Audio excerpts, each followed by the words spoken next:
So I'll just start up top left, John. John, you want to go Okay. ahead? Yeah, go for it. So it's just sort of just a little mini bio, right? Hugo? Yeah, something like that. Okay. I'm a Montrealer. I started making films in 1995. I was living in Toronto, and Transaction. and I made my first feature while I was at film school, my first year film school, called Curtis's Charm, and it won a jury prize at Toronto, the Toronto Film Festival. And I had a short film in as well that got something, an FB prize, I forget what it's called, and sort of leapt into the business really luckily fast. I was very lucky. They were two very, very low budget films. One was exec produced by Adam McGoyan and Patricia Rozema, and I had about $100,000, and I got most of my money from Ontario Arts Council, Toronto Arts Council, and the Canada Council. And it's the example I like to give the most because it was my first film. It was in black and white, shot on regular 16, not even super 16. And it was a way that I was able to sort of sneak into the business. And I think it's a way that even people who aren't in a formal film class, which I think is good because you can get a lot of information, but even if you're like Max, who says, you know, he's in computer sciences, but, you know, these days with YouTube and everything like that, you can find out a lot of the stuff that was kind of mysterious when I was growing up about shots and shot plans and how to talk to actors. There's a whole education online now that people can access if they have the interest. And I think that the funding, the way I went about the funding, instead of putting everything on my credit cards and getting into a lot of debt, I didn't have credit cards because I had no credit, so that wasn't an option. But I think it's a good example just because anybody can do it. If I can do it, anybody can sort of probably pull together 75 to 100K with a small script with 2 characters, you know, 2-3 characters and 2-3 locations, and sort of try to punch through that veneer of inaccessibility that we all encounter when we first start out. So after I did that, I ended up doing tons of TV shows. I guess I've done about 251 hours, American and Canadian episodic, from Da Vinci's Inquest to what you mentioned before, a Mandarin English series I did called Blood and Water, a crime series, to working with Eric on The Detectives and Real Detective, the Netflix version of it, and everything in between. And I've done feature docs, a feature doc before that won a prize at Hot Docs, and what else? And tons of TV movies. You know, for the first 15 years, they were the $4 or $5 million TV movies. And then they go through that little period about 5 or 6 years ago where I ended up doing a few, 2-3 Lifetime films, which I didn't really want to do, but I actually got a good education out of doing those as well. They're completely the other end of the spectrum as far as creative goes, but they become a different challenge. It's just, it feels like if you're going to work in Canada and if you're going to hopefully stay based in Montreal, which is the driving reason why I wanted to be part of this, is I'd like this community to stay here, you know, as much as possible. Or if you go back to Beijing or you go back to Paris, like you, Hugo, or whatever, just to keep Montreal in mind to shoot here. If you're back in Beirut, I know there's a couple of people either Lebanese ancestry or actually from Beirut watching this, that I'm just hoping that there's a bit of a world rebuilds here. Because when I was a kid, you could only really make films in Montreal. Toronto was a small center. And then after the FLQ and the PQ, the 70s, so to speak, all of that, a lot of it left. And I feel like Eric, Kenneth, and myself have it in mind to hopefully be part of that rebuilding, and talking to young people like you who have an interest in film and TV is hopefully a way to keep you connected to this city, because we love the city. So that's my little mini bio, and I'm working on projects with both Eric and Kenneth at the moment. A feature doc drama for White Pines in Toronto, and partnered with PMA and Kenneth here in Montreal. And Eric and I are working on the same project. Sorry, yeah, it's the same thing all around. And Eric's helping with the writing and everything else. So, and research, some research as well. So that's my little mini bio. That's it. Good. So after this high note, maybe Eric, you can maybe go. Yeah, okay. I have been working in the industry a lot less than John overall. I actually studied journalism at Concordia when I was a college student. And then I kind of went away from that. I backpacked for about 10 years. And then I started a business that didn't go very well. So I went back to my roots. I didn't really love what I was doing. So I said, I'm going to try to make a go of it as a writer.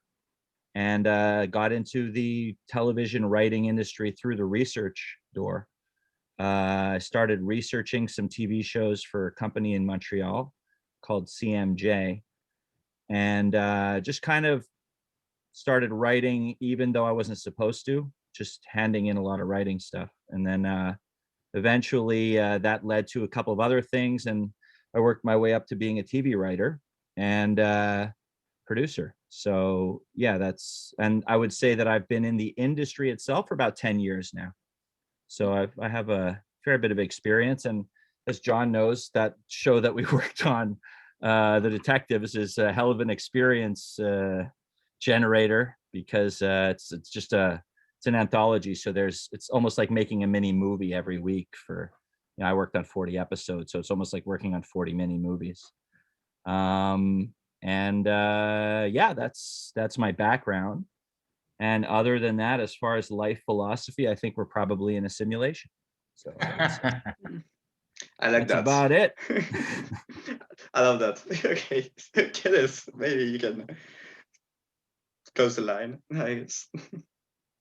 Mute. Sorry, I was muted for a sec there. Okay.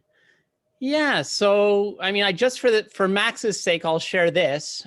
I actually did a bachelor's and master's in physics before starting in film and television. So Oh, really? Wow. I don't think anything really precludes your doing film and television at a later stage in your life.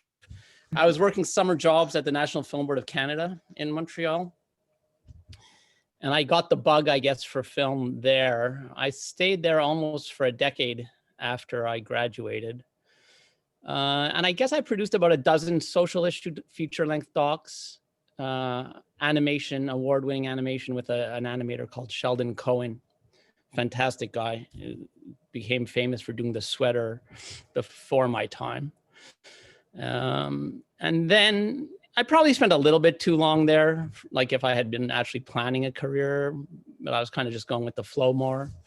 And I left and set up my own company, PMA Productions, which was really focused early on documentaries. I guess the first real kind of success I had with raising financing in the private sector was I went to a very well-known agent in Toronto with the idea of pairing some of Canada's most famous authors with biographical subjects of their choosing. And I kind of had stolen the idea from Penguin Random House in the States. They had done books like that. I had read one on Charles Dickens by Jane Smiley. And I was like, look, we should do like 30 of these, books and television. And if you can find a book publisher, I'll take the film and television rights, and I'll do biographies like that. And I guess Michael was probably the only agent in the country at the time who could set something like that up. And he got Random House, which was at the time Penguin Canada, to agree to do 18 of those books. And we did 18 half-hour biographies, which was the point of view of the author on this famous Canadian's life. So Douglas Copeland did Marshall McLuhan, Mark Kingwell did Glenn Gould, John Walston-Saul did LaFontaine and Baldwin, Adrian Clarkson did Norman Bethune, and we did the TV shows. So that was a huge success, got a lot of Canadian Screen Award nominations over the years. We really kind of had to pack a lot of content into those half hours, and did some documentaries for the Doc Zone for CBC. I did a big feature doc for Radio-Canada and Discovery Canada, which was interesting because it was a double shoot and really probably could only have been done in Montreal. And that was the story of the 1885 smallpox outbreak in Montreal, intercut with a story of a future pandemic that we anticipated. So we did that in French and English, and two very different films for Radio Canada in French and Discovery in English, very different vibes. And then a very close friend and colleague of mine, a filmmaker called Adrian Wills, and Adrian brought an idea to me, and we brought the idea to the CBC to do a scripted series in the world of amateur sports, which would evolve to become a show called 21 Thunder. And that one was interesting also because CBC was very supportive from the beginning. And what they wanted was a scripted serialized drama for kind of 18 to 49, you know? So I guess, you know, they wanted sex and violence, and we had a crime through line, a game fixing through line. And then, you know, once it got green lit and we brought on an international distributor, it began to evolve based on CBC's notes, which was more along the lines of, you know, make us a show like we said, but make sure you don't alienate the Murdoch mystery audience, which is a much older audience, not used to serialized drama and stuff like that. So we had the exploit to try to mesh those notes with the original intent of the series, but finally delivered a series we're very, very proud of. And Netflix picked up and distributed around the world with a lot of success as a Netflix original. So you guys can check it out on Netflix. It's called 21 Thunder. And so, you know, that was fantastic. And, you know, I guess I'll speak two notes to the future because I'm speaking to young people at Concordia. Look, I'm very optimistic for you guys. And look, it's been a challenging year for everyone in the industry.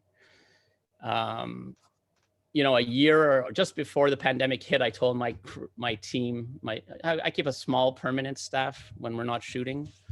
You know, like we're going to evolve into a different kind of company that partners more, does more international, more partnerships with outside partners in other provinces, service production, anything we can do to stay in production all the time. And that was slowed by the pandemic. But I think what keeps the next decade hugely positive for your guys' generation is that the world has an insatiable appetite for good content. Like it just there's no end to it, you know? And right now, in many ways, you know, is a golden era for the creation of content for television. I don't exclude film from that, but I'm more familiar with television. And so I think the sky's the limit for you guys. And like John says, we're determined to ensure that the production community here, which has always remained vibrant in French language production, remains vital in both French and English language production. Yeah. So that's kind of this. Great. What brought me here today.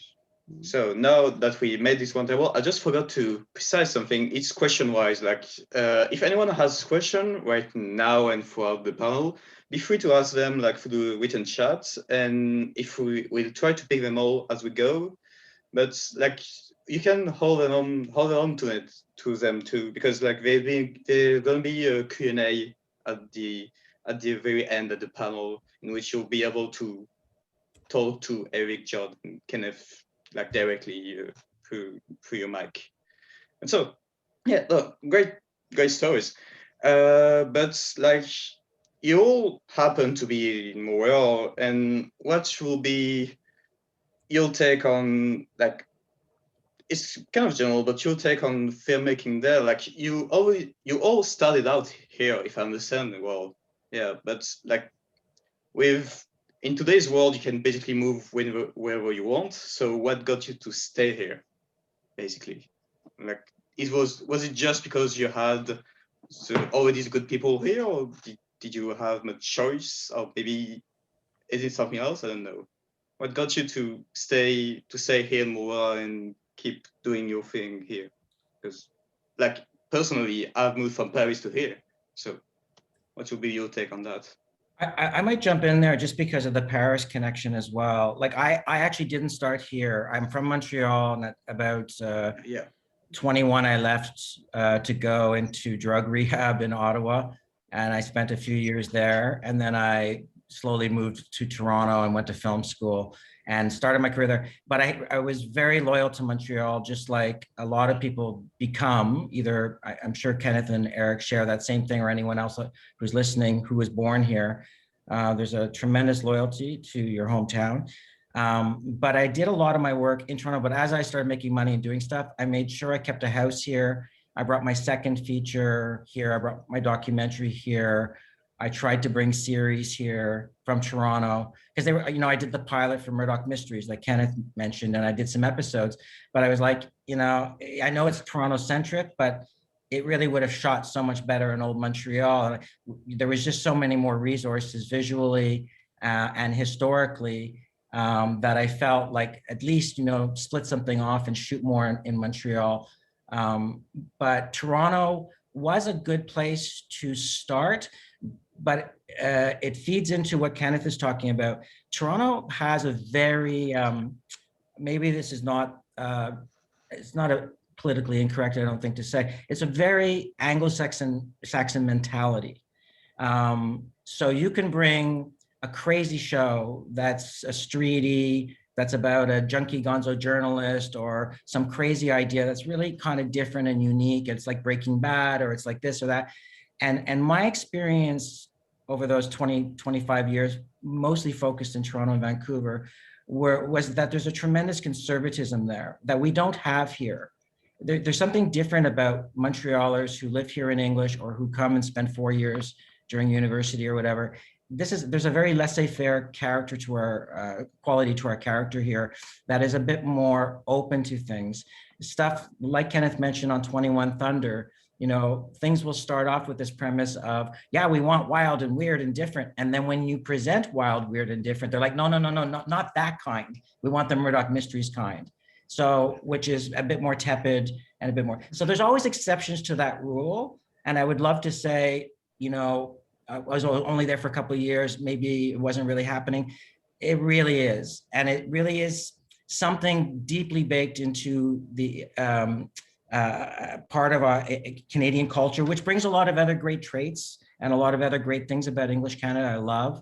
But I really found there was a wall there. If you're going to make a really cool indie feature, you're going to make it here, or you're going to make it maybe in rural areas of Ontario. Maybe you'll get away with it, but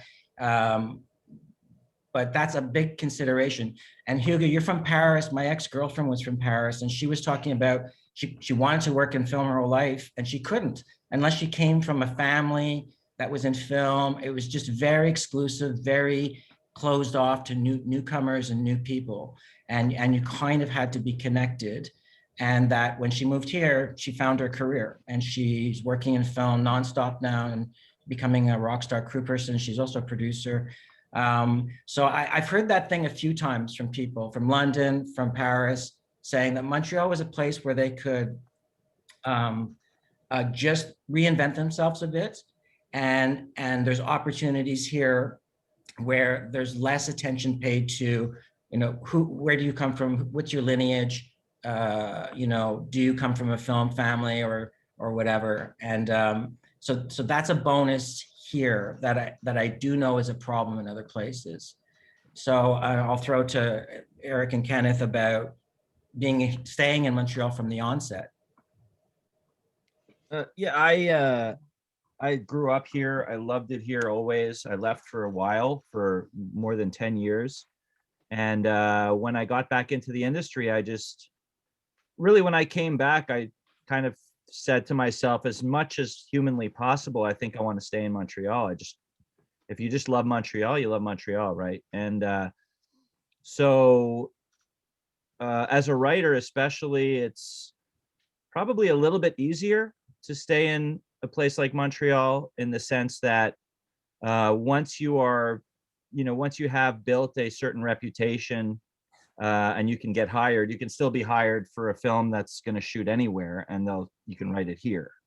So there may be some trips to do, some networking to do, some research trips to do, but in general, it's not as hard, I think, to live almost anywhere. But that being said, there's also, there's just a vibrant artistic community here, and there's a really nice English community that's still here.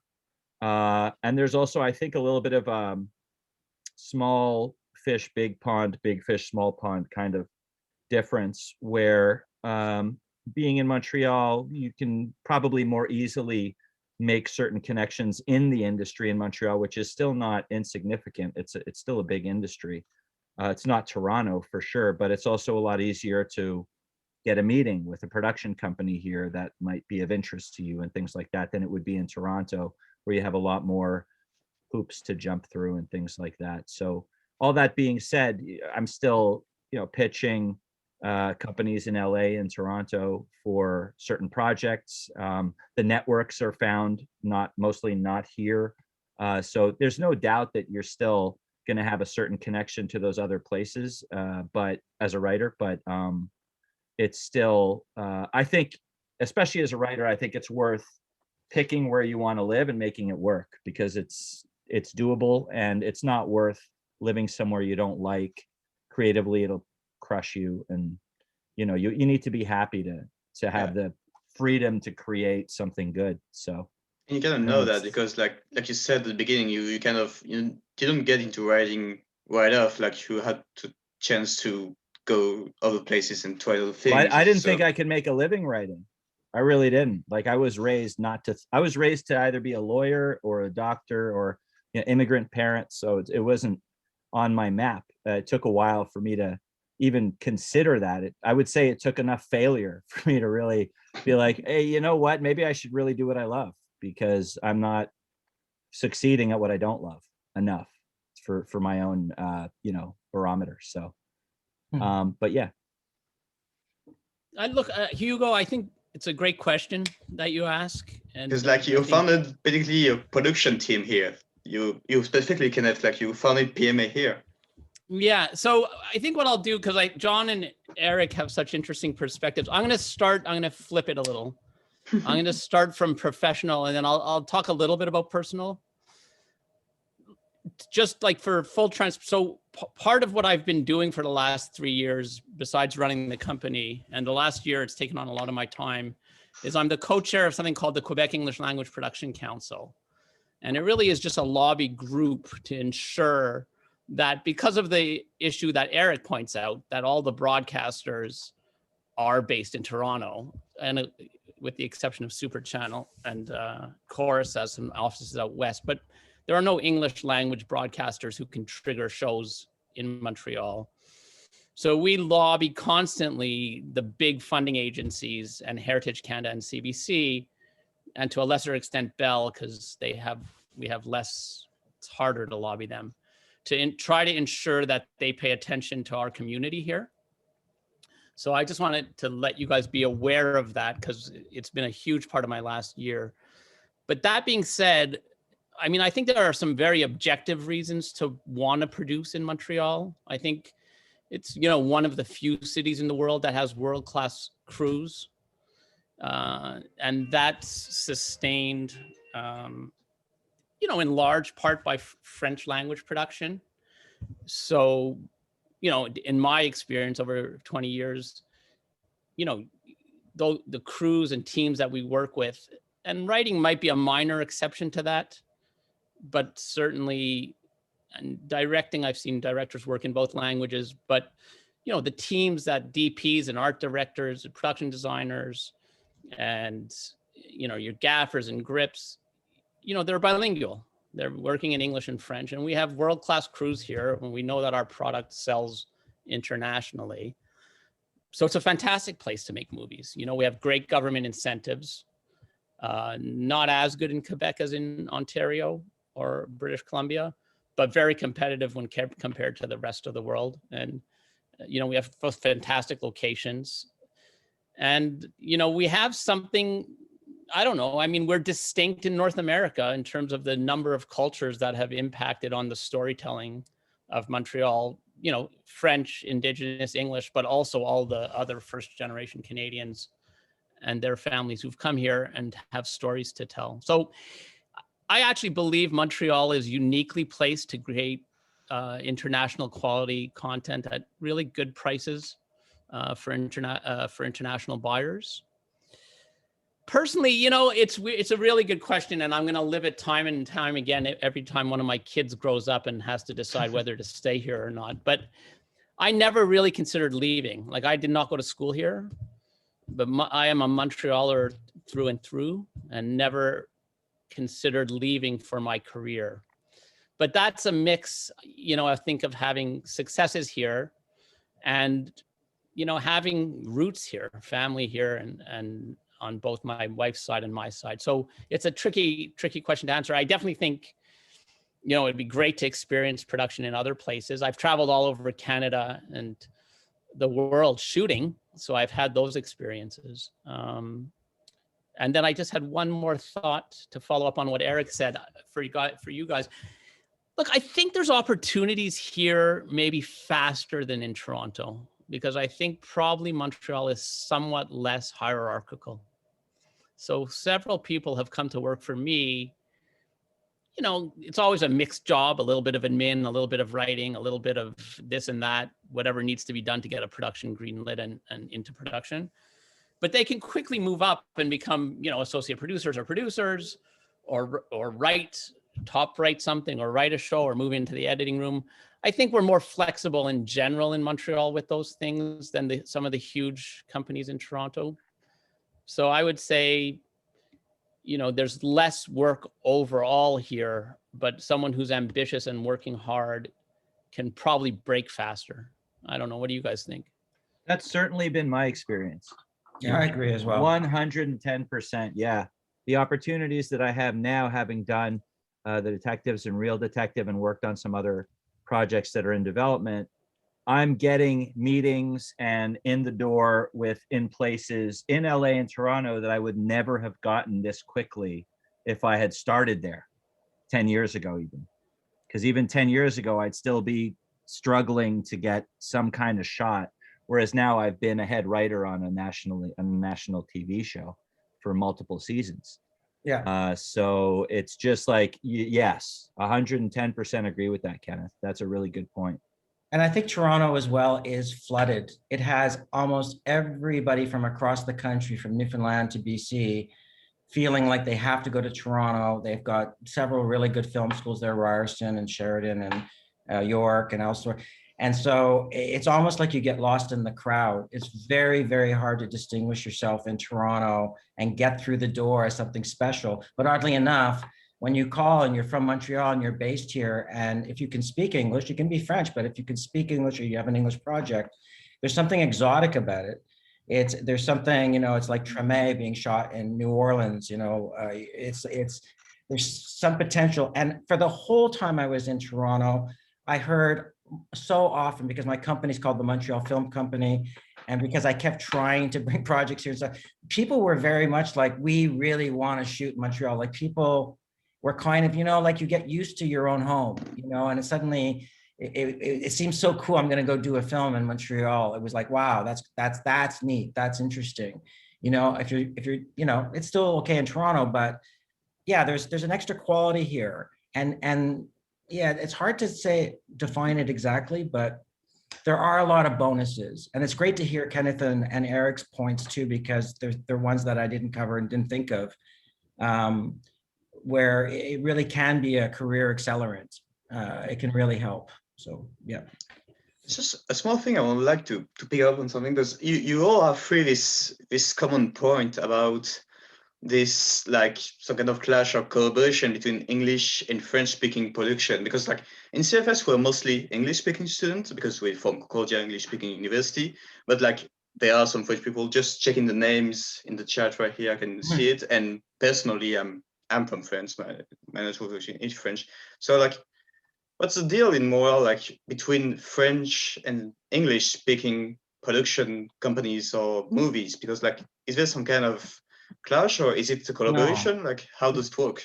I think it's the opposite. I think definitely most of the crews I work with here and a lot of producers I work with here are French Canadian, do most of their work. I did a French feature film with Danny Laferrière, set in Haiti, that I could never have gotten financed except for SODEC, the provincial financier. I couldn't have even pitched it anywhere else in Canada, and gotten like close to $1 million to do that. It's just another low budget feature, but I don't find a clash. I think English, I think we all speak French. We can all work in French.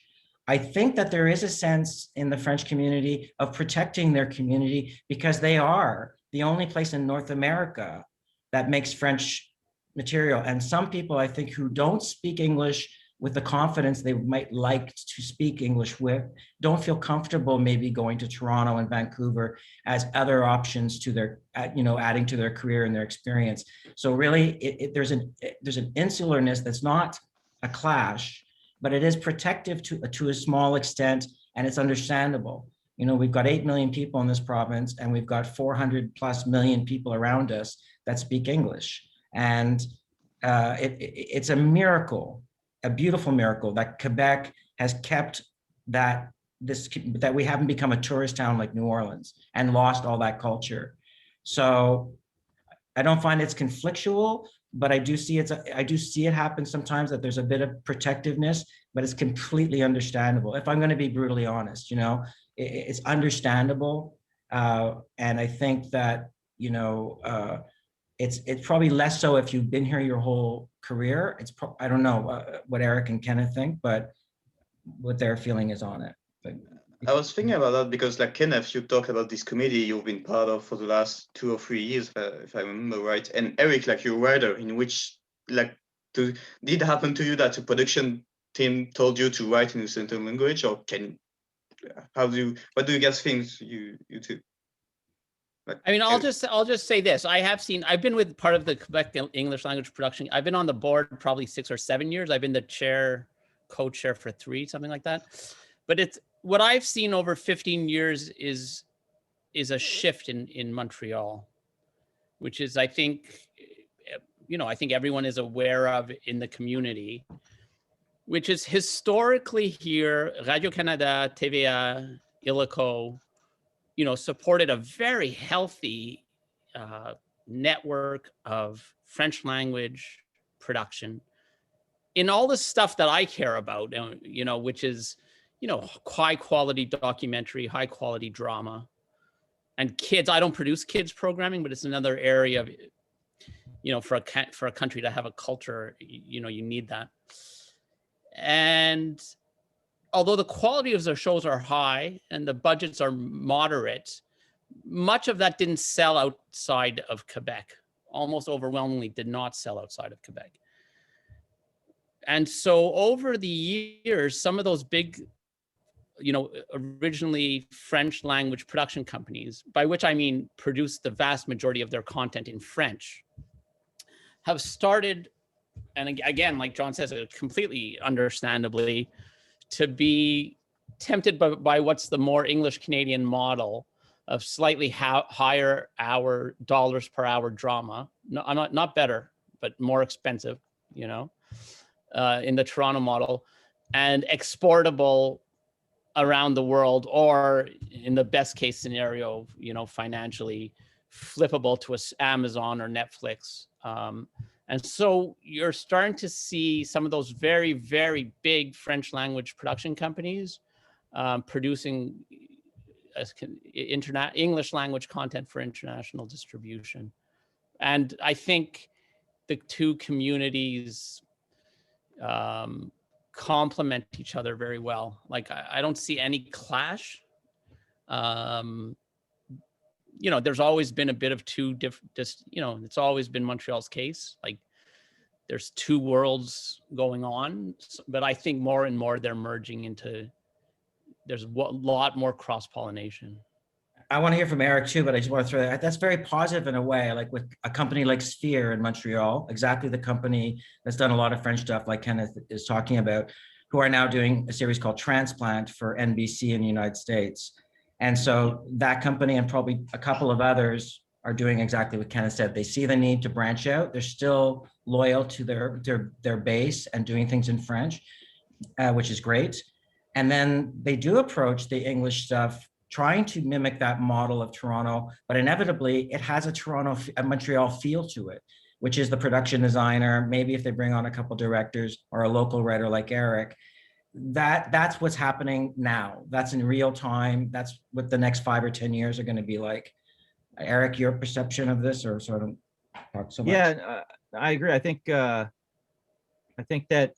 it's definitely like, even in my experience here so far, I'm bilingual, so I've worked a lot with French people, and there's no doubt that there's an advantage to being an Anglophone who can communicate in French and to be that kind of go-between in many cases with the two cultures. I think that can be a position of strength if you are in town and you're working in English in the French section, because I have seen the same thing as both John and Kenneth are talking about with companies. Another one is Attraction, that's been developing a lot of English content. They're traditionally very big French media company.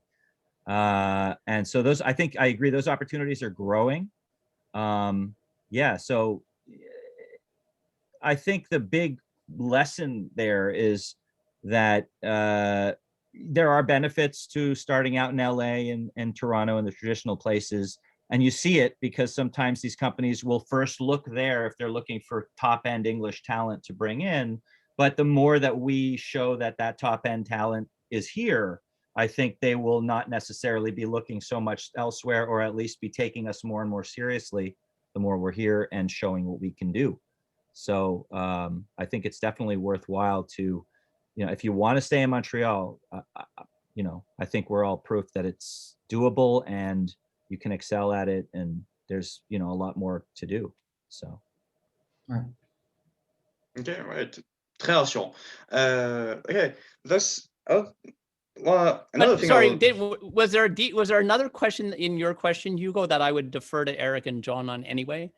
Which is, are you saying creating, like Eric, would you be comfortable writing on a French show in French? Yeah, there was this question specific to Eric, because I was curious, as a writer, did you encounter the situation in which one of the language you had to choose, or it was imposed on you? I don't know. So I have done a little bit of French writing, research and writing for a documentary show. I didn't like the process very much because I felt, since English is my first language, I really felt that it's such a delicate thing. You want to always put your best foot forward. So at this point, I try to avoid writing in French, but I'm very happy to work with French, whether it's work with French writers. I can write a draft and then work with someone who's a native language speaker. And I'm discussing a project that involves that exactly. It's a comedy, but it would be English. I'm writing in English and working with a French comedy team. And that's something I'm absolutely open to doing. But as far as the actual writing itself, I've done it once. I didn't love the final result. And I think in this industry, one thing that you have to be aware of is that you can get very quickly pigeonholed and judged, especially, I know, as a writer. I think as a director, that would definitely be true, probably as a producer in other ways as well, but definitely as a writer, you have to be very careful of that, and you always want to set yourself up for success. So personally, I don't find that I'm set up for success now if I'm fully writing in French, but I am, as long as the research and communication and even on set everything else is French, that's fine. But the actual final written product, if it's in French, needs to be done with someone French. In my case, there are other writers that absolutely do work both ways, and they're better at French than I am. I think it's that simple, or at least more comfortable with it. So it's one of those, I think it's a very personal thing that, for me personally, I try to avoid writing in French at this point. But otherwise, happy to work in French in every other way. Okay, it's great. Comme j'ai dit, c'est très rassurant. No, just reassuring. Just I wanted to try to pick out something you, especially John, you said that there's this special thing in Montreal, but you said that as a director, but we're not in this panel. We're not all we're all from CFS, and we're not all debutants. We all know a bit about how filmmaking works, but I want just to use that time, since we have all three of you, on TV shows, for example, how the collaboration works. Eric and John, who worked on common episodes, and Kenneth, you produce John. Like, how does it work between all three? I'm going to say, I'm going to let John and Eric handle this, because John and I are a relatively new relationship. We're working together in the traditional way producers and directors work together. No, I would say we're working in somewhat untraditional ways as well, but in the sense that we're bouncing ideas off each other. So I'll bring stuff to John. More recently, John's been bringing stuff to me. This documentary that the three of us are working on together was conceived by a huge, not a huge, I don't mean in the sense of size, a very well-respected Toronto documentary company. And they went to John for specific talents of his. And John wanted to shoot the show in Montreal. I'll let him tell the story. And so I've been brought on as a producer. So I think I'll switch it over to John for that question, and how, in terms of collaborating with Eric, and how that process works between you and him and writing. Maybe we can look for this special thing in Montreal you mentioned, John, like this special thing we cannot tap into. Like, maybe we can look into it like that. Like, yeah, I'll try to. If anybody is from Toronto who's on the panel, I have nothing against Toronto. I was there for 25 years. I have some great friends there. And maybe because I was born in Montreal, I've always found that the creative in Montreal was just stronger. And I think we have evidence of that with Denis Villeneuve, Jean-Marc Vallée, André Forcier. You can go through and list, 50 directors since the 1960s who've had films at Cannes. And I think a lot of people were always trying to figure out, well, what's going on here, And Hugo, you started this whole conversation about it's not so much two solitudes, but that is very much our history in Canada and even within Quebec of the English and the French. But maybe for business or for other areas, maybe it's more conflictual or something. But for creative, it's great. The French influence on Anglophones here does make us different. When I went to Toronto, people would say, John, you talk like us, you look like us, but you're not one of us. And they could never say why, but there was just something weird about me. And as I see my own image in the screen right now, I kind of know some of those reasons why it's weird. But I do think there's a sensibility here that you'll find that's very defined and very pronounced. Whereas you see that with Newfoundland as well. Very distinct culture in Newfoundland, very particular. Also, and I'd say Newfoundland might be the next place that, in an insular way, makes stuff that very uniquely can only be made in Newfoundland. It's got that Irish history warped through a French-English population in Newfoundland at the turn of the century that adopted and became English, but it's got its own accent, its own way of speaking, its own way of presenting itself. And they put out, for a small place, and St. John's is 100,000 people, they have a lot of really good filmmakers. Then the next one would be Winnipeg. Again, another melting pot, or Chicago, that has a real mix of Indigenous, French, English, it's Manitoba. That's the feeling what it is. It's not just Montreal, but it is that blend of cultures that the rest of Canada has other strengths, but not that strength. And that blend of cultures, I think, lends itself very well to poetry, to writing, to music, and to film, and to dance, and other forms of creativity. So Montreal's the biggest of those I've just mentioned, and also Montrealers have been very fluid in being able to work in Toronto, in Los Angeles, in New York, but also always bringing that Montreal Anglo, or like Jean-Marc Vallée and Denis Villeneuve have brought that Quebecois sensibility to Los Angeles.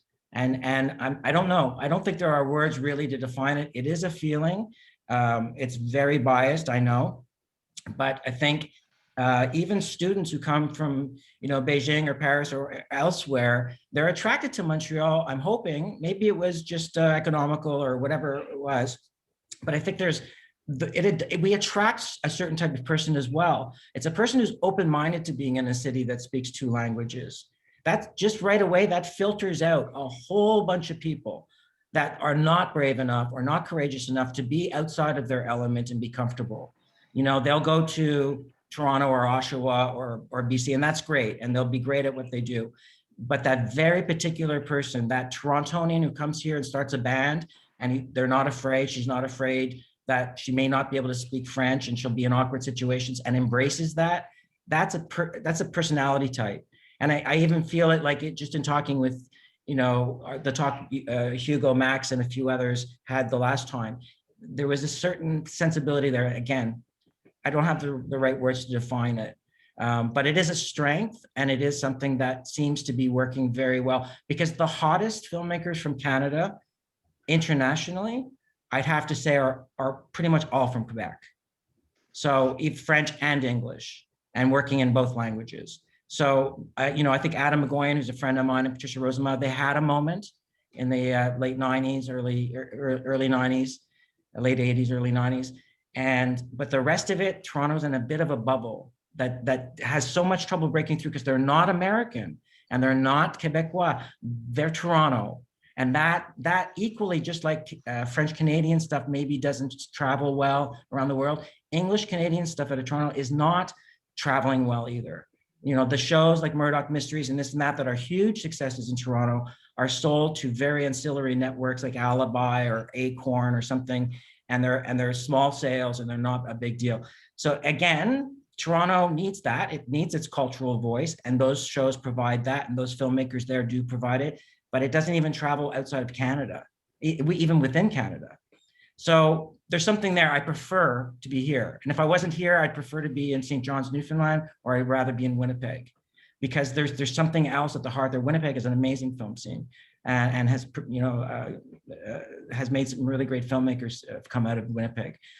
But I don't feel like I'm addressing your question properly, Hugo. No, it's all right. It's all right. I was curious about this specific field you talked about earlier, but to come back on med subjects, how does it work between basically you two, John and Eric, like as a writer and a director, like on a series, you worked on around how many episodes on the series? Well, I did 15, Eric did 40. Okay. So like, for example, we got Eric writing 40 episodes and 50 of them are going to be directed by John. How does it work, like, between you two? Did you consult it, or did you just write it out? Like, first, Eric, did you just write it out and send it to John, or were there some, I don't know, discussion and debates around how to do it?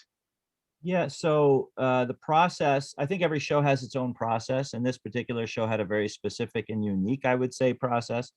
But the process was, we would write the show, and once the show is written, let's say, once the script is done, then we would bring in John, for example, and then John will go over the script, and then we'll have a full prep week of just meetings that involve how are we going to shoot this, and John is leading that whole week, sort of organizing everybody and making sure that what's on the page is going to translate into something nice on camera.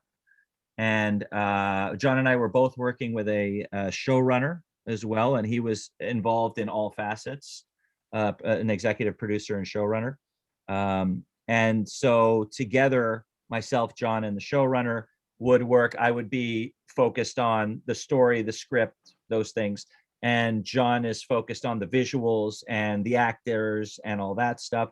And in the prep week, we're figuring out what we can and cannot do. Like, as a writer, sometimes you'll write a scene that might be, maybe you think it's doable, but then John comes in with his expertise and he says, this thing that seems really simple is actually really complicated. Is there a way that we can maybe simplify this? Because that's the only way we'll, make our day, for example, shooting wise.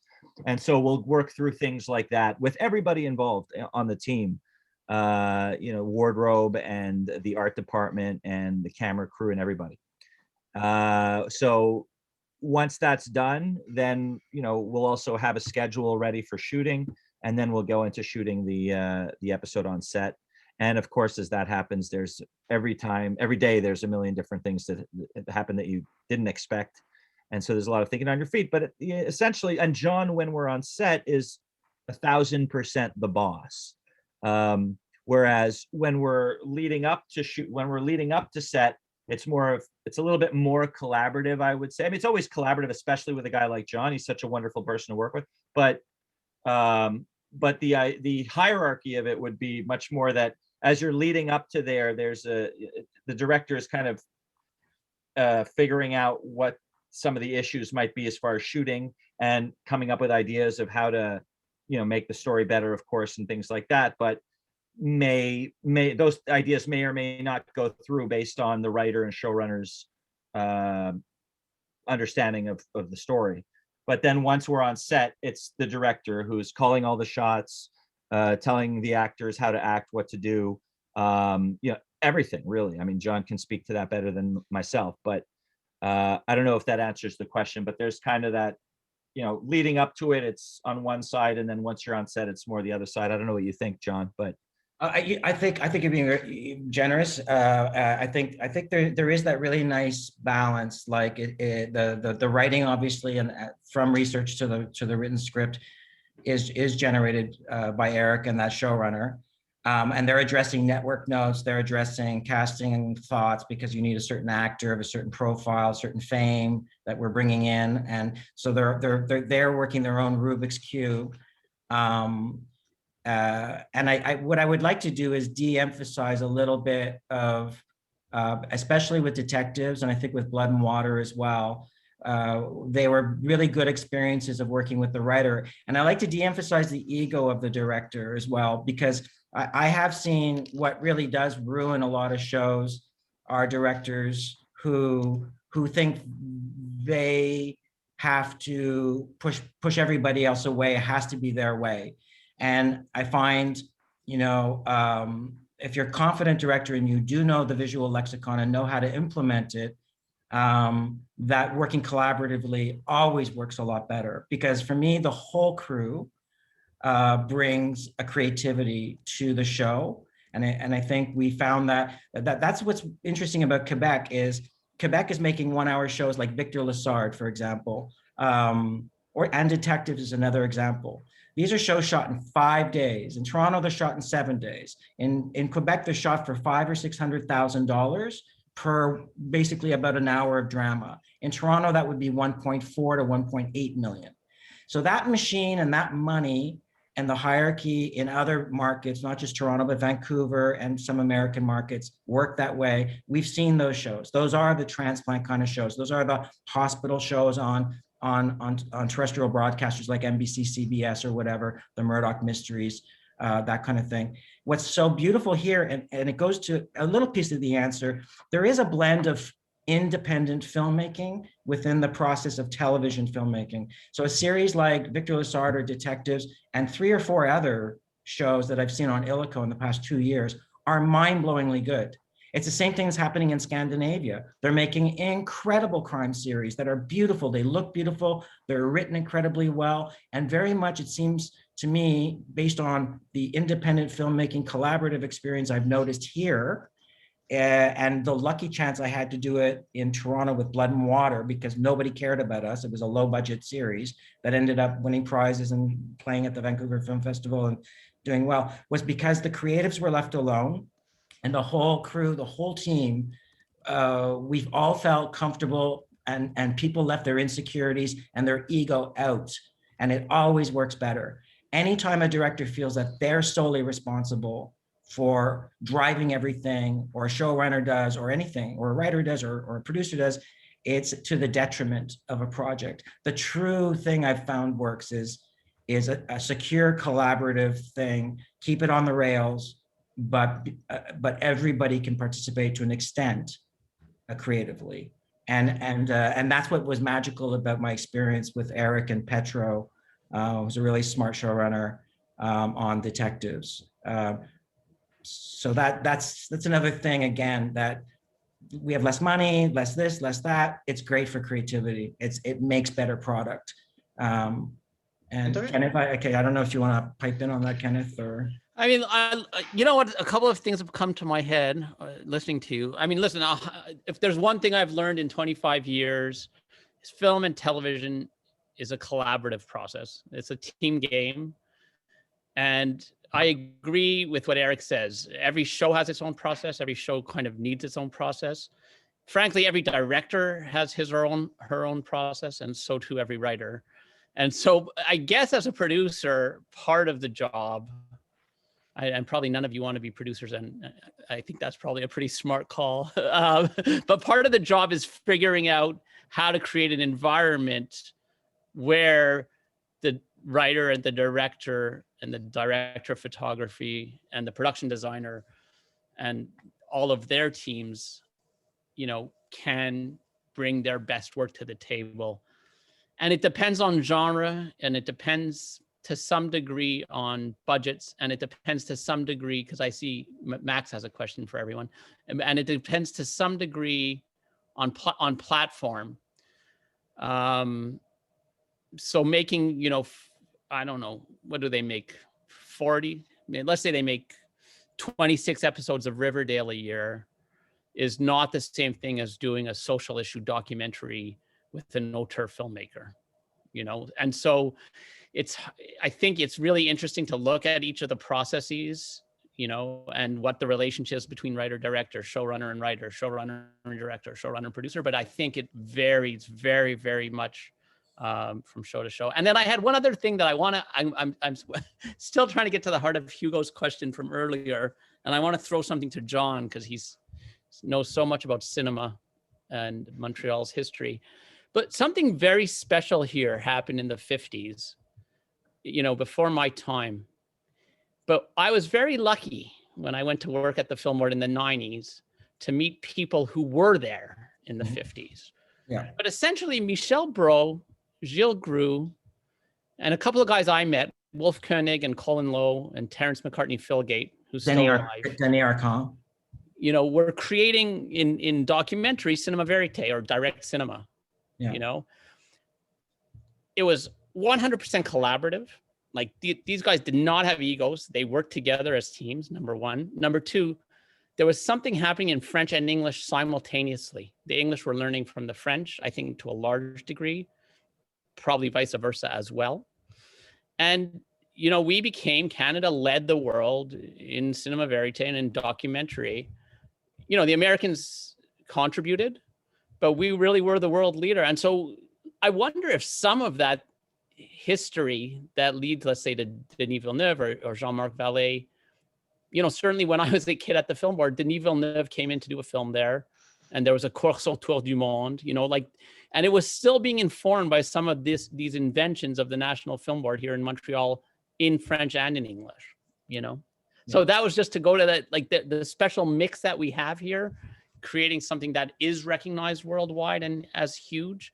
Maybe we still have some of that happening, Yeah, I think you're right. I think that they did blend what is now being blended between film to television. That television and the streaming services have opened something up that actually kind of mimics what happened with the Film Board in the 50s and 60s, where you had films like Regin Padovani by Denis Arcand, and he made maybe 20 feature films, but also some docs, and also with the NFB crews, all people who were on a salary, making their $300 a week. Everybody was paid fairly. It was not a game of stardom or ego or hierarchy of power. There's a hierarchy of decision-making, but I think that was really a big part of what's special. And my first feature, my first feature documentary were NFB projects as well. Like my first feature had money from the NFB because that was the last gasp of them trying to have an influence born of that 1950s generation, where they made great films. Montreal by Night, they made, you could go on and on and on about amazing little dramas, shorts, docs, and everything else. It probably is at the root of something. I think you're right, Kenneth. And it's a really good point because it's unique to Montreal as well. I'm going to throw something out to Kenneth, to Hugo. I'm wondering if some of the people watching want to know something specifically, like there might be a general theme in one of their questions, or are they looking at how do I break into film? Are they looking at what might be a general question that 5 or 6 or 8 of the people might all have the same question that Eric can answer or Kenneth can answer or something? What do you think, Hugo? Do you think the feeling in your group is how do I break in? Or is it, because I know some people have made films. You made some shorts, right? It's mainly like, you're right in saying it's mainly how do I break in, because like just it's gonna be about me for like 30 seconds. I've made some shorts back in France because before coming here, but they were student, totally independent shorts. haven't shown to any festival of any kind because it was just me with my camera and some friends and some pals writing stories and trying to do that. And what we could definitely say, there's a lot of people like that in this club. So definitely the question would be how to break into film now that we're all here in Montreal. Right. Well, you're all in university, like I think, and even if you're not in university, my thing, and I'm interested to hear what, Eric has sort of touched a little bit upon it, how he kind of broke in and starting with CMJ, that starting as a researcher and building to write scripts and pushing the envelope of, I want to do more within a company. But Canada is a pretty great country for government financing of short films and features, and also helping pay to get your short films into festivals and giving you that kind of support. I know there's a great film program every year in Alberta. I don't know if Kenneth I can't remember what it's called, but it's you submit a project and they'll fly you out to Banff. It's part of the Banff Festival. Yeah. And I think the Canadian Film Center and the NSI both do interesting programs. That's right. And Banff also does, especially for diverse applicants. They're looking absolutely to bring people to Banff to break into the industry and stuff like that. And is the Canadian Film Center equivalent? There's one in Quebec. There's one in Montreal, which I can't remember what it's called. It's like the next step to becoming professional. You can actually get $2 million to make your first feature. And you could take shorts like Hugo made, or a short. I can't remember, Max, if you have made a short or you're planning to make one, and some of the other people listening in might be at that stage where they're contemplating their first or their second short. That is, between sending your shorts out to festivals and getting them in a festival, that's great. That's a huge, great step towards getting more money next time through the system here. Some of you may not turn into be citizens. You may go back to your home countries, but I'm sure there are programs like that in those countries. And I think that they're a great way, because often they are adjudicated by people, other filmmakers who are open to really cool ideas, and less about, give us a business model and a whole project and a TV show that could be watched anywhere, like you can make something kind of artistic and cool. But there is a Canadian Film Center equivalent here in Montreal, which is fantastic. I'm hoping it's still being funded. Eric, do you know what it's called? I don't. It's the same thing as the Film Center. So they'll have professionals come in and train, but you're actually in a screenwriting class for a year. And during that year, you'll have, you'll focus in on what you want to do, producing. I think they even touch on some marketing stuff. So every element of it, and even production design and this and that, because you can do production design on someone else's school class project. So it's very similar to university, but it's more intense, and they bring in a lot more professionals from outside who are actively still working in the industry, because sometimes the universities will have people who used to work in the industry 15 years ago, so they're great, they know the skills, but they may not be up to date with how the industry has shifted and changed, as it does every 5 years, it seems. So I'd say that, the arts councils, and also today, I got to say, like, technology is so cheap that you can shoot a 4K film on an iPhone, and as long as you get great sound, if you have a great 10-minute script, that can do it. Like, that project can actually send to the right film festival, which you can find out about quite easily on the internet. You don't have to subscribe to film magazines and ask around. That's the breakthrough. To get a little prize at the Toronto International Film Festival opens a lot of doors. Not everything, not going to be scouted from Hollywood, but it does get you to your feature. It might get you 1.5 million from Sodec and another 800,000 from telefilm to make your first film. That seems to be the best route, like a writer, director, or director, and maybe somebody that you've joined up with who wants to be a producer. If you find those 2-3 people and you join forces, that's to me the really quickest, best, smartest route in this country. Okay. I would just echo what John's saying. Like, I have 4 kids. You guys are a little older than them, obviously, but you guys know better than we do. Like, you know, you don't need us to make a movie. You know what I mean? Like, you have everything you need right in front of you to make a movie, and you got to find your voice and you got to find the stories you want to tell. And, you know, you only, I guess, will ever be able to do that by making movies, you know? So I look, I know that's not very helpful in the sense that you guys already know that, but if you got a story that you need to tell, you can go out and make that story. So I'm going to try to address Max. Max says, does a writer have to consider budget when writing? It's just Ultimately, sorry, yep. I'm just painting myself to call you, but maybe you can, like, Guy has asked a question too. Yeah. So maybe we could make that a good transition to the Q&A, and people can start raising hands and start taking the mic. So Max, you just ask your question first, but right after Guy, you can ask your question like orally. You word it, but you can orally, like, take the lead and ask it yourself. Yeah. Thank you, Hugo. I think I can let Guy ask first. I can read for him. He's an owner of a small production company, and he has a few documentary. He has like a few documentary filmmaker, a few awards and videos. So he wants to ask about funding and finding dots for funding. So that would be helpful for him. He basically, like, he made things, but it looks like he has trouble with fundings. How does it work? Like, yeah, I think that's what I was going to jump into, because I think that's the real question. Because I think I think we all know that you can go and make your first film, and like John says, it actually can be a calling card and lead to very big things. But I guess if I'm understanding the question correctly, Guy doesn't want to have to finance his own productions, and he wants to find financing for them.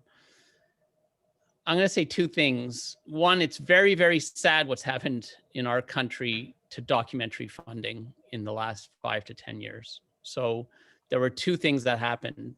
The first was that reality TV started to take a bigger and bigger place on television. And so the money moved into that from documentary to some degree. And the second is that the CBC has completely neglected, what I think was a national responsibility to focus on quality documentary. I think with the exception, to be fair, of Nature of Things. So it's very hard to make a documentary in Canada today. I think that you should go to the film board. I don't and speak both to English program and French program there, depending on the nature of the documentary that you want to make.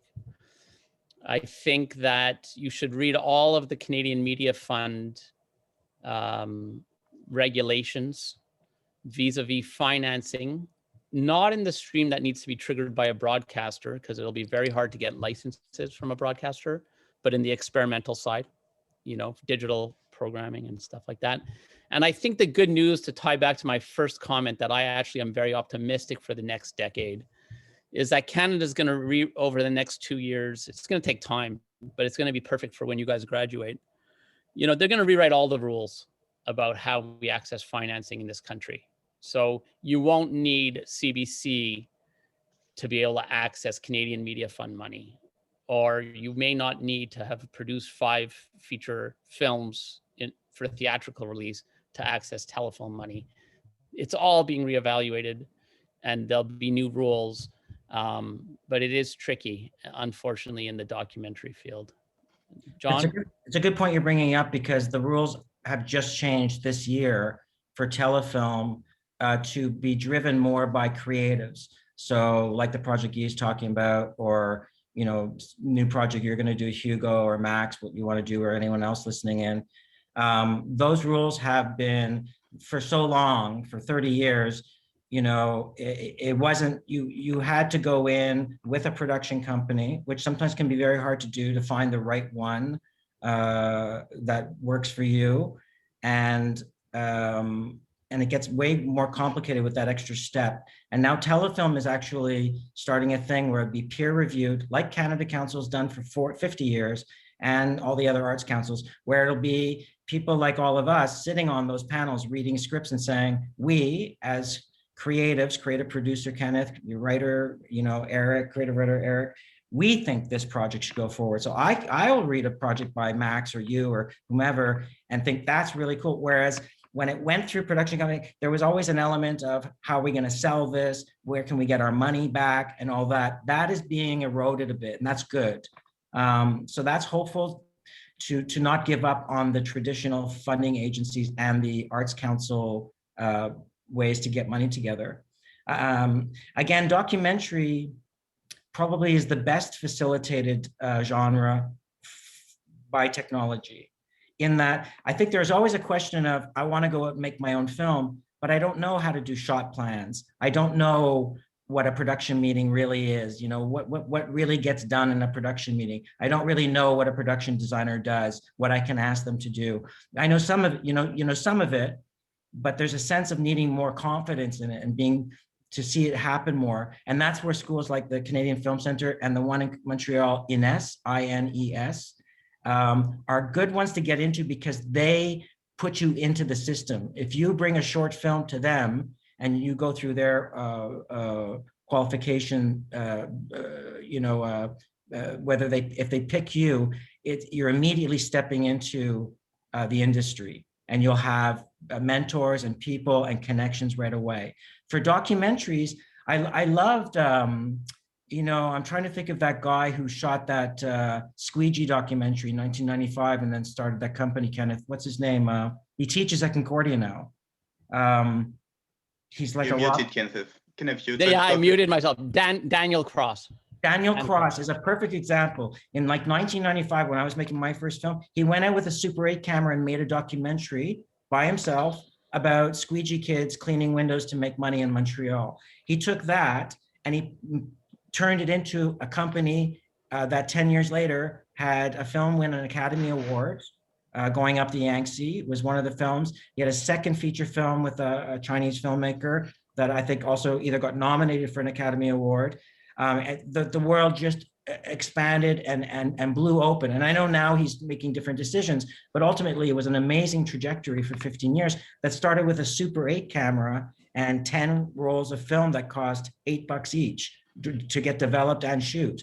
So to not be maybe limited too much by thinking I need money to make these things, depending on the project, but especially documentary, boy, if you can go out and make the best project you have, the one you think is the coolest and the one you're most passionate about, if you can kind of make it yourself, because you don't need necessarily all the things, you don't need to know about dollies and traditional coverage and even certain lenses. Whatever you do know, great, it's bonus, but it really is following your subject and getting good sound, but it's the idea, it's your idea that's brilliant. And as long as you can capture that within the frame, that's a great way to break open a company and to get something under your belt for very cheap, So I think it's smart that Guy has a company that has doc projects, in development. And I know it's more complicated. Sometimes they need money, but if something doesn't need much, that would be the one I'd say, try to go make it. Try to just get something done, the calling card idea. If people want to see if you've got talent, that's it. That's it. You just need some proof. It can be 7 minutes. I mean, I guess that's obvious, but it's the sample script that Eric would give in, it's the one script that company let him write. And then wow, Eric's great, and then he writes 4 more and then he moves to another company. It seems to be the way it happens for all of us. Kenneth, you made those doc series, and before that, maybe some shorter docs, and then people had more faith in you. It's people want to be part of a gang, and you are the gang. The people who've made the time to spend on a Wednesday night to listen to us three, are people that already have the inner discipline. You're doing more than other people. There's other people, I want to be a director, I want to do this, I want to do that. But they're not putting in the time. There is no fast track, right? It is extremely hard work, a little bit of luck, but really it's the effort. If anybody puts in the time and the effort, you'll probably be in the business, and hopefully you'll be doing what you want. It seems to happen more often than not. There are, there's always people who say, yeah, I'm doing this, I'm doing that, but they don't do it. They never make it. There's always a reason to not make it. There's always a delay. There's always an excuse. I don't see that when people, become part of a film club and set up these talks and stuff. You're seeking out information. You have the right personalities to make it in the business. I don't know. Yes, I would only add one quick thing to that. I think what John said was fantastic. You got to get used to hearing no also. Like when Netflix says, let's everyone send in your best idea. Hey, Canadians, open call for ideas, right? Like they opened their gates, and at between 7:30 and 8 p.m. on the last night, I think they got 11,500 applications from which they're choosing one, So 11,499 are going to hear no. Like no is a part of our business, and you gotta, it hurts, but you got to be able to move on from that no. And you know what? There really are 100 no's for every yes, but you only need a few yeses along the way to make your first feature, to make your first doc, to make your first series, and so you got to keep trying, you got to keep pushing, and no is not, in our business, no is the beginning. Like that's just the way it starts, and you got to push past that. Yeah, we all got told no. We all got, right, Eric? We all got told no for certain projects. And we all sat there and said, how am I going to find money to get this going? And it was about talking about it with different people till we found that one little avenue. You got that lead into CMJ. Kenneth, you found some government money to make it something like, and then it expands exponentially from that. So that may sound obvious, but I do feel like for every one success, I've met 25 people who talk about making film with their buddies, but they don't really know it's staying home. It's not going out to shoot pool with your friends on Friday and Saturday, at least for a couple of years. It's staying home and writing and throwing that project away and starting another one. And we all do it.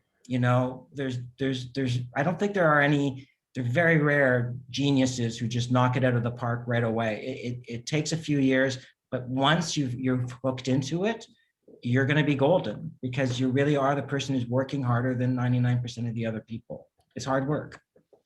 I would add a little bit more to that, which is that I think I think a great way to start, there are a couple of things. One of them is when it comes to these programs like Telefilm and CMF and those things, they can be very daunting at first, but a lot of times there's a lot of money out there for people if you're a first time anything, all kinds of different programs out there, more than I know.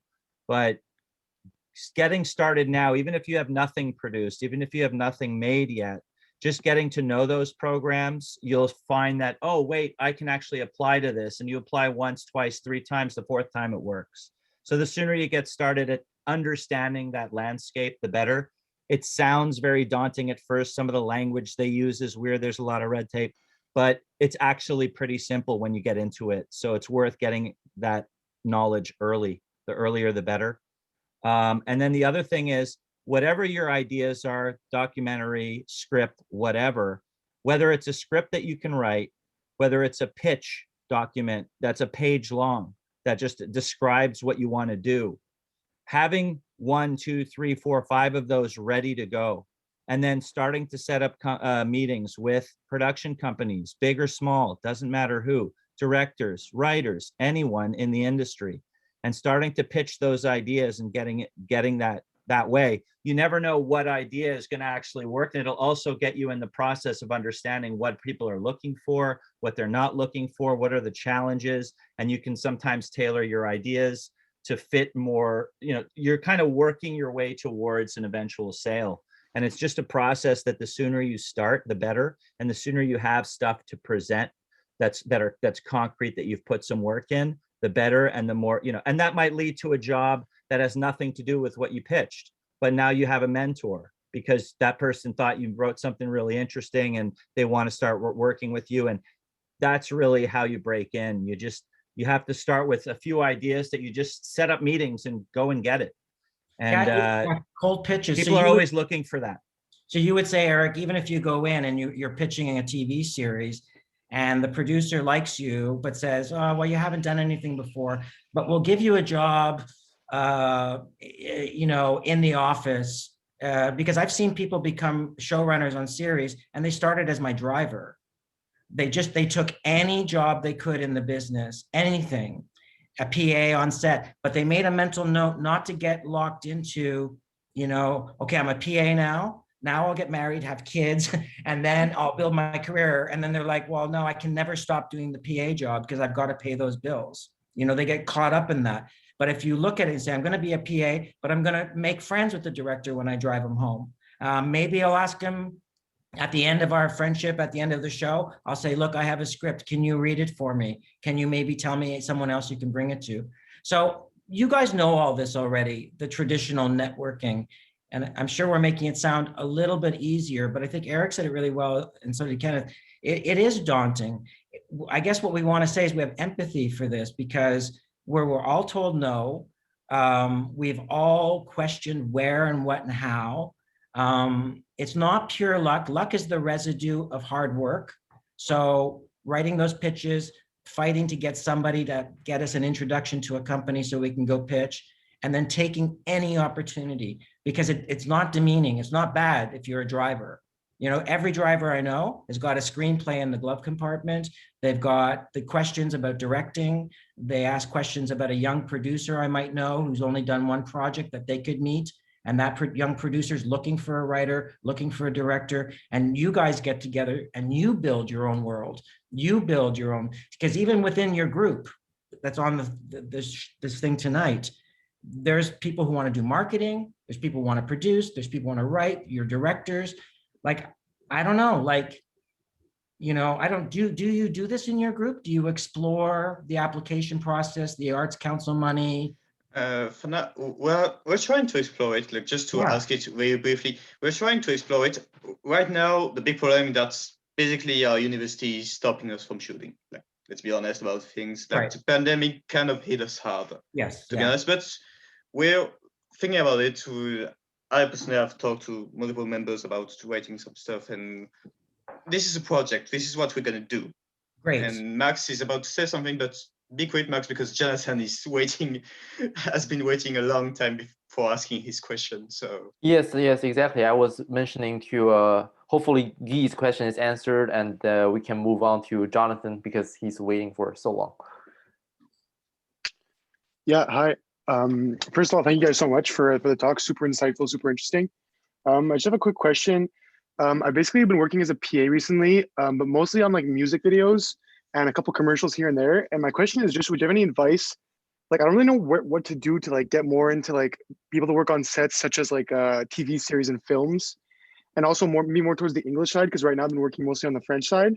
And I just kind of don't know where to start when looking for other contracts like that. Should I just be cold calling production companies? What exactly should I be doing? It's a great question. I can identify with the sense of exactly what your question is. I think that it's funny because the music video world is kind of a pathway towards production, because most of those people doing those, even the directors, producers, and this and that, are kind of wanting to do drama as well. Have you been able to feel a connection between anybody who has directed maybe 50 music videos? You worked with them, you've talked to them, maybe show them a project you want to do? What do you want to do in the industry? What? So I think ultimately I do want to direct. I think I do want to kind of see the music video world, but the thing is, I know I want to kind of be able to work in this right now. And obviously right now I can't make a living being a director just because I don't have much experience. So I'd like to be able to, ideally right now, what I'd like to do is just work, have as much work as I can on sets to be able to not only make money, but also just learn as much as possible. But while also kind of working on my own personal project on the side, which I don't make money off of. Right. So I have two questions. Oh, yeah. sorry, go ahead. Oh, go, Kenneth. Well, go. I'm talking too much. Listen, I think to Hugo's point, look, it's been a hard year and there's not been that much shooting. But the question I was going to ask you, when you do that work, are you getting like IATSE or Actis like credit for that work, or is it just informal? No, it's mostly not. I'm actually getting Actis credit right now for another job I'm doing, which is I'm an assistant editor on a TV show, but that's like totally something else. But most of the music videos I've been working on I'm not getting any Actis credits at all. And there's few commercials I've done as well. I've not gotten any credits either. Right. I think John's got the right answer. Go ahead.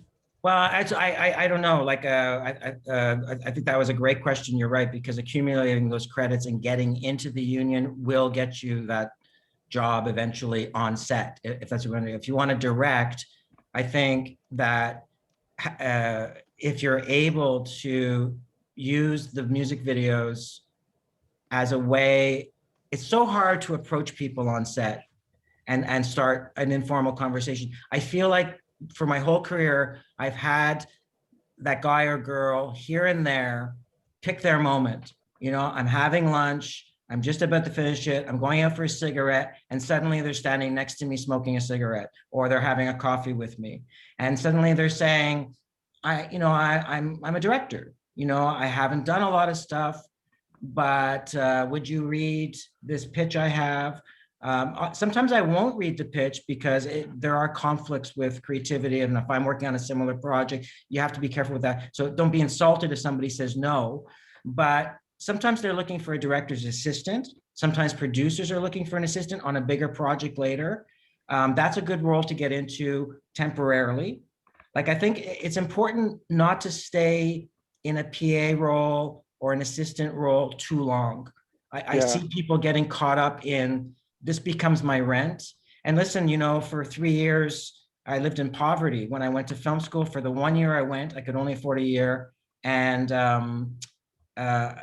know, and I was scrambling in the same way you are. I worked on a Tim Allen film as I was for all the elves, I was the elf wrangler. So there were like 3,000 kids dressed as elves that I had to watch. That was my job. But I met a first AD who was really, this woman, she was really smart and good. And then she hired me, you know, kind of as a fourth AD, a trailer AD on another show. So it was a step forward. And then, you know, then I went to, it helped me pay my 1 year at film school. But I realized I got to write shit. If I want to direct, I have to write short films, and I have to write like a very low budget feature, you know, 75, 80 pages, not many characters, and start zoning in on how am I going to get this made? I don't need a lot. You know, $60,000, $80,000 sounds like a lot, but today you can, we know that, you know, Clerks is the great example from my era, was shot for $25,000. You know, and that gave him 30 years of a career and blew everyone up and made them movie stars and his friends and everything else. I think that's the route you're going, Jonathan, is, have you written some scripts? Have you written something? I have. I actually did direct a short film for school, because I did like a 1 year technical program in school. And so I directed a short film. I'm just kind of, I had done like an original edit to give to the teacher, but I'm kind of just like reworking it right now. So I'm still in that process. So I guess that's like my next plan was with that, even though like, I don't know, when I finished it a couple months ago, and even looking at it now, there's already so many things I regret and I would have done differently. But I think it's still good enough to the point where like I'm still confident enough to be able to, like, I want to send it to festivals and stuff like that. That's brilliant. And I think, you know what? I love the fact that you're looking at it now and saying, ah, shit, I should have done this, this, and this differently. It means your brain is working in the right way visually. You're starting to assume and take on the visual lexicon. And if you had finished it and 6 months later go, this is a masterpiece, that's not a good sign.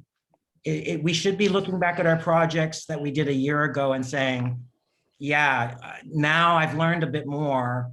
I could have done that differently. It's still good. I'm still proud of it. It's still worth sending to the festival. So that's a really good sign. I'm encouraged by that, because how old are you, Jonathan, if you don't mind me asking? 24. 24 is a great, you know, it's interesting because I went to film school late. Like I said, I was in treatment for so long and I was such a fuck up in my 20s that when I went to film school, I did notice something and not the 19-year-olds, there's no problem if you're super young, that's really cool too. But I found it really helped me in the type of subject I was writing about and and the life experience I could put into it, like Eric traveling around Asia and Europe and this and that for 10 years, really informs his writing. It's what makes him such a stellar writer, such a diamond here for me to work with. And that at 24, you're going through things, right? You're going through breakups, you're going through relationships, you're going through the struggle with cash and money and this and that. You need all those things to be a writer director. Even as a director, you have to be able to talk to the actors about those types of emotions and stuff. So it's all good. Like, in other words, 24, if you don't make a feature till you're 29 or 30, that's fine. Sometimes it's a lot better. I've seen people come out of the gate really fast and do well, and some come out of the gate at 19 and make a fit film, but it's not a maturity, it's not an intelligence level, it's just living life enough to be able to put stuff into a script that a wider public than just 18-year-olds are going to relate to. In your 20s, you've got a much bigger audience. You're living that 20-year-old experience in Montreal. So it's all win-win. And that you're on sets and stuff is good because you're actually seeing people direct, right? Yes. And are you analyzing that? Are you watching for like one director that's better than the other? I am, for sure. Oddly enough, on a lot of these videos, I end up, because I basically, as a PA, I just help whichever department needs the most help. And it's often the art direction. And I do I don't necessarily want to be an art director, but I do love working with them. I think it's a lot of fun and really cool. But yeah, I'm just trying to kind of look for a way to kind of maybe work more on like a film or like films or TV series. Well, yeah, boy, editing is really great too, because it does teach you how to direct as well. You see other people's mistakes. You see coverage that works. You see shots that don't work. You see lenses that could have been better on a longer lens than a short lens, a certain shot or a certain emotion being shown. So that's really good. Maybe that's a route as well, like to be an assistant editor on a couple films.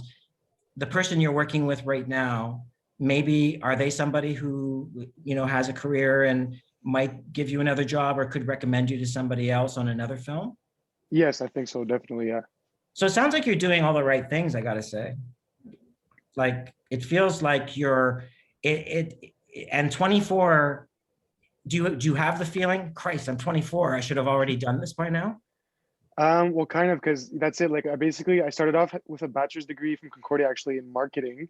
So totally unrelated. And I decided because making like videos is always like a passion for me as a kid. And I kind of lost that passion throughout the years through like CJEP and stuff like that. And then I kind of rediscovered a passion for it over like the past year and a half, 2 years, I'd say.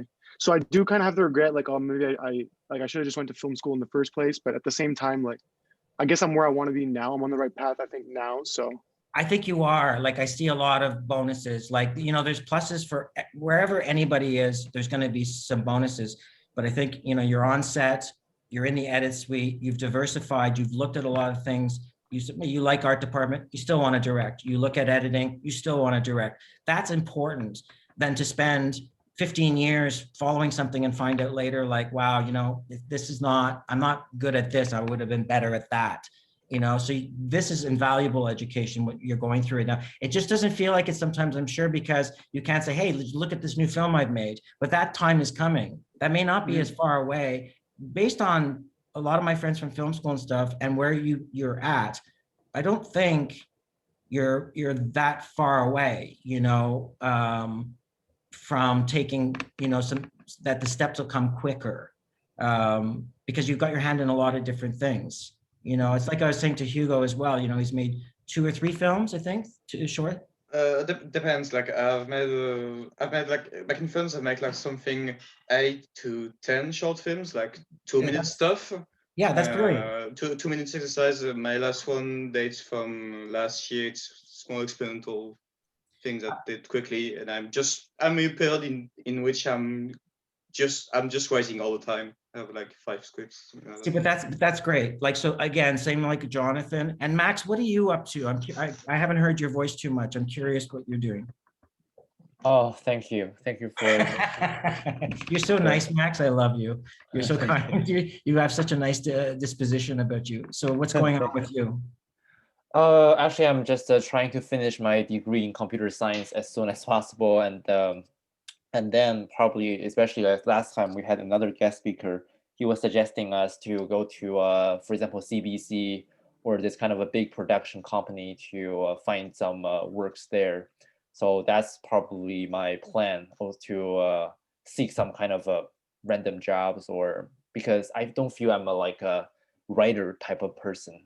But I really want to write, but I feel like when I'm sitting in front of a computer, sometimes I just cannot force myself to, write everything I can, and then I get a little bit bored. So I feel like maybe I can start in the film business with something else and write on the side, or direct some of my projects on the side, something like that. Are the computer skills you're getting, could they be something that might end up being something that could be used in post-production, because you're obviously comfortable with very complex mathematical things. You understand the creativity of math. And that is, post-production is massive right now. Like, there's great TV series like Mindhunter now that could never have been made before, except for the post-production process, which involves a lot of coding, a lot of, where they could put full backgrounds of a 1940s airport into and have two actors, like that stuff is revolutionary. That's a huge even on the project I'm working on with Eric and Kenneth, we're using a lot of those new applications, the LED walls at Mel Studio, and some of the coding, maybe even using a bit of deep fake stuff in a positive, creative way. So if you're comfortable, see me, I sit in front of a computer with computer stuff, and I'm like confounded. It takes every brain cell, but obviously you have a real talent for this. Do you feel like that might be? Actually, that's I'm sorry, but I have to have to say that's not true, because I don't really have a talent for computer science. That's why I really want to switch as soon as possible, jump out of this like fire heap, But but actually, but you are right in a sense. That was my former dream. I want to work for something like ILM, like this kind of company with my computer skills. But then I figured out the math was too crazy. And I couldn't figure out the math. Nuts. So I started to think maybe I'm more of towards interaction with people and this kind of like thing that's I feel more comfortable. So what about a short script about that? About your experience, because one of the most famous things, I'm sure you guys have all heard this, write about what you know. Yeah, exactly. You write a 5 or 7 minute script, 5 or 7 minutes, it's 7 pages, it's dialogue. You can get free, there's free screenplay programs on the internet, or you buy Final Draft, and just do your life, your experience. It's not narcissistic. Exactly. It's not, I would be fascinated to see a short film about Max's life. About Max coming from Beijing to Montreal, about, Max, one of his friends being Hugo, or other people on the panel, this guy from Paris and guys. Right about me, Max. but I'd be fascinated in that. And you guys have it in you. Again, if we can do it, you can do it. And I'm 56 and I turn on the screen and I have to write something. I'm anxious. I get bored with it too. I drift away. I get distracted. I start cleaning the house. That is the struggle. Because if everybody could write, everyone would be a filmmaker. But let's push forward. I know you can do it. I know you can. Yeah, thank you. I'm curious. Yeah, go on. Yeah. Just one person who is trying to ask a question. Christian. Yeah. Christian, yeah. Yeah. Sorry for kidding anyone. Yeah, we should let Christian ask first, I guess, and I can join later. Christian. Okay. My question was more about the on-screen talent. Like, I know you guys talked about like the logistics and the creative creation part, the reasons why to be in Montreal. Do you think the on-screen talent is like a major pull to Montreal, or do you just pull from every other place and bring like the on-screen talent from Toronto or New York or wherever? Are you bilingual or? Yes, to a degree. My French is not as good as it should be, but. You're asking a really important question. And I have to say, I think it's very hard for an English language actor to make a living in Montreal right now. It's very tough. And when we cast an English language show in Montreal, and I'm sure Transplant's doing it as well, I'm not familiar with their process, but we cast across the country because unfortunately, it's like self-fulfilling, right? Like if there's not enough shows shooting to keep actors, employed, then they have to leave for Toronto or LA at some point. On the other hand, the same things we said about writers applies too, which is when we do cast something in Montreal, your chances, if you get an audition, are much higher than they are on a Toronto audition or a Vancouver or an LA audition. So there's far fewer auditions, but a far greater chance of landing a role if you get an audition. It's a tricky decision to make. But you're in school now, right? Or I'm recently finished, but yeah, I could go back. Do you study acting with anybody? No, I haven't been. Okay, so in Montreal, again, I'm not trying to promote her business. I don't know her that well, but I gave a talk at this place 2 years ago called House of Actors, and it's on Saint Laurent Boulevard, run by Vanessa Lynn Rancourt. Now, this is interesting because they're all trying to produce films, make films, but they're all actors. But they're trying to make their own projects to star in as well. And they just sent me a short film that's amazing, an 8-minute film that she threw a few $100s in and this and that. It's not a bad place to check into. I know they charge some money, and again, I'm not their publicist, but it is a gang of about 30 people, French, English, people coming from Haiti who can hardly speak any English, but it's very interesting what she's doing, because she's really trying to make that very unique Montreal casting place that Toronto will call and say, we need somebody who's, who comes from a French country or whatever. Like, she's using the strengths of the city in a very New York, West Village style acting facility. And it's not a super expensive place. I know it charges, that can be a problem, but it is a community. And I was really impressed. Again, it was like you guys. It's 25, 30 people who go every Saturday. Now, I guess they're doing some Zooms, but they'll open up soon. And they do everything about acting. And they talk about gigs somebody else got, an extras casting person that they really like who didn't rip them off. And then you can go there and you get some extras roles. And that world can sort of open up, because acting, very much like Kenneth said, is very particular. It's a rare actor in Montreal. It's a Ron Lee or Mark Camacho or whatever, who could stay here, but gets called for every American project that shoots here. They have a really decent role in it. They'll make $40,000, $50,000, but nobody's heard of their names otherwise. But when you see them, you're like, yeah, this guy was in every $50 million to $100 million film shot in Montreal in the past 20 years. So there's a small niche, but as an actor, it's almost better to go to Toronto and then come back, or go to Toronto and keep some foothold in Montreal. Exactly to Kenneth's point. Or what the other model that can work is, and this worked well for some people on 21 Thunder, Montrealers who move to Toronto or Ottawa, Toronto preferably, but are willing to come back to Montreal and work as locals. That's something that really can work well. Which keeps the cost down on hiring them, right? It's working as a local. Yeah, I mean, there's complexities about tax credits and stuff like that, but bottom line is maybe home base in Toronto, but be ready to do that drive or train or bus along the 401 a lot back to Montreal. Could be a model. And right, as an actor, you really want to be able to meet somebody like Andrea Kenyon, who's the best English casting director in the province.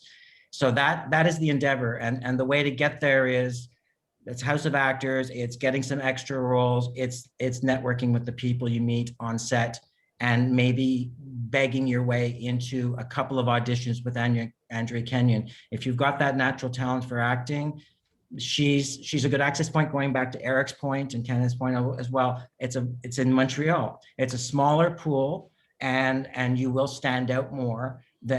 Going to Toronto, all of a sudden you're with tens and tens, if not 100,000 people who've come from across the country to act, and they're all, trying to go into a small channel.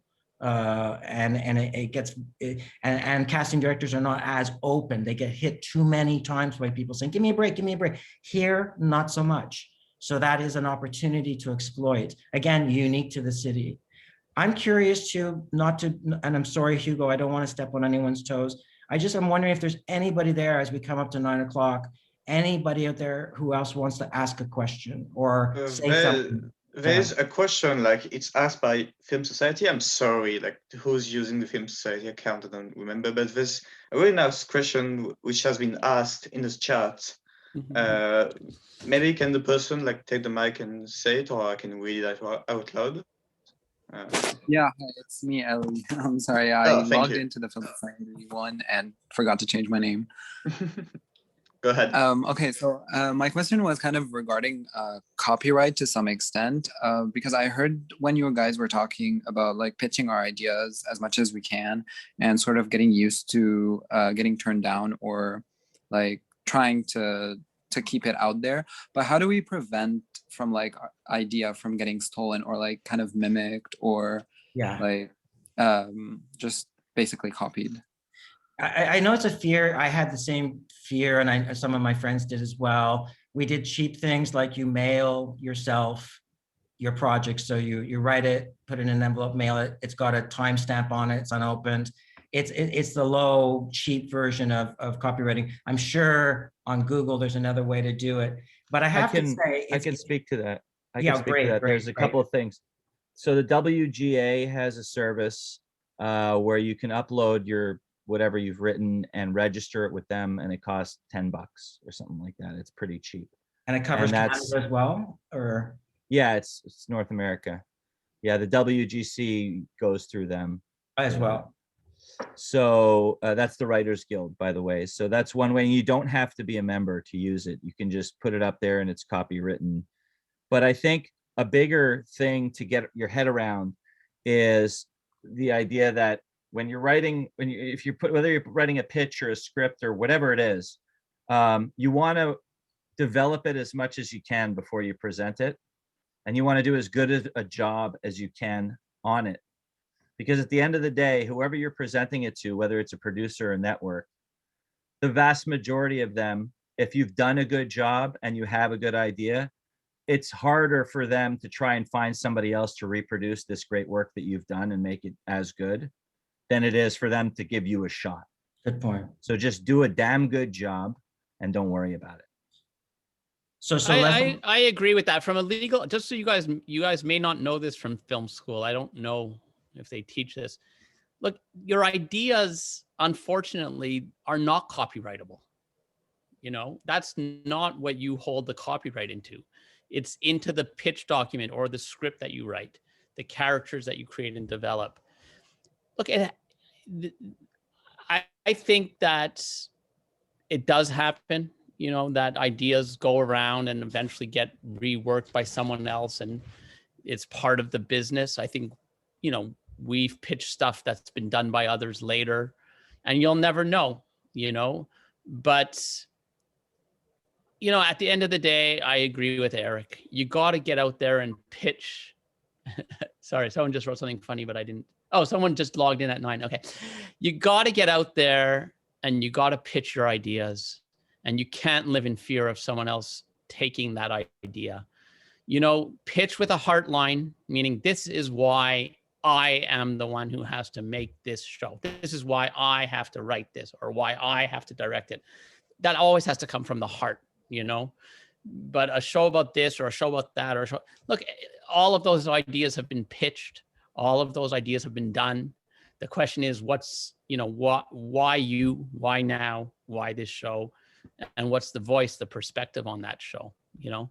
So it's, I think you got to err on the side of being open, because that's the way you're going to meet people. And I of course agree with Eric, you know, go to market when you're ready. Like, don't say like, oh, it's 3 guys living in a house with 8 kids. Like, oh, it's a great, you know, like it's whatever. I'm doing that tomorrow. That's a great idea. It's like, make sure, you know, that you can support the idea that you're pitching, you know, and it's thoughtful, but you got to pitch constantly, you know, and even if you're shy, I always used to say, I was so spoiled at the film board. Like, I left there saying, well, I don't like to, I don't like to pitch. Well, you know what? You got to pitch. You got to be always pitching. I make my team go pitch constantly, because that's how you'll get a show made. Like, and that's why you want to write those things up as quickly as soon as possible. You want to get those things written and worked on and developed, so that when you are pitching, it's not just, you know, 3 guys in a house. It's a whole thing that you've really thought out and developed. So the sooner you get on that, the better. We've done horrible on gender parity. So we have 3 minutes. Does anyone that's visiting want to ask a question? Yes, thank you so much for the answer, though. No, Yeah. no, my pleasure. Thanks a lot. But if anyone has an answer, like please ask it right now, because I think we're closing to the end of this event. Like I said, I was trying to set a time frame in 1 hour and a half, and we just made 2 hours right now. So Yeah, like sorry if you had things to do. Sorry, guys. I tried. Cool. I really tried. You did a great job. You did a great job. Hugo and Max. Thank you. Thank you. Both of you did great. So thank you guys for coming. That's a great honor for us. Thank you, as a you three. club. Thanks everyone for coming. Thanks everyone for coming. watch us. Thank you very much. Thanks for having us. Thanks. Thank you. It was been a pleasure. Okay. Yeah, Yes. so we'll keep in touch with the guests and also everyone here. We'll send you some follow-up emails about the future events and everything. So, Yannick just asked it. Like, there's gonna be other events. There's no dates yet, but there's gonna be other events. Don't worry about it. Well, keep on going, man. You guys are doing great, and I'm excited to see you guys on set. I feel like I'm going to see all of you on set somewhere, and Eric's going to see you, and Kenneth's going to see you. So yeah, that's for sure. That's our goal. Definitely. Oh, yeah, definitely looking forward to it. Okay. Well, good night, guys. Thanks, good night. everyone. Thanks. Good night. Everyone. Great night. Bye-bye. Thanks. Bye. Thank you. Oh, this ends our event, I guess. Yes. Like, did you stop the recording, Max? Recording is still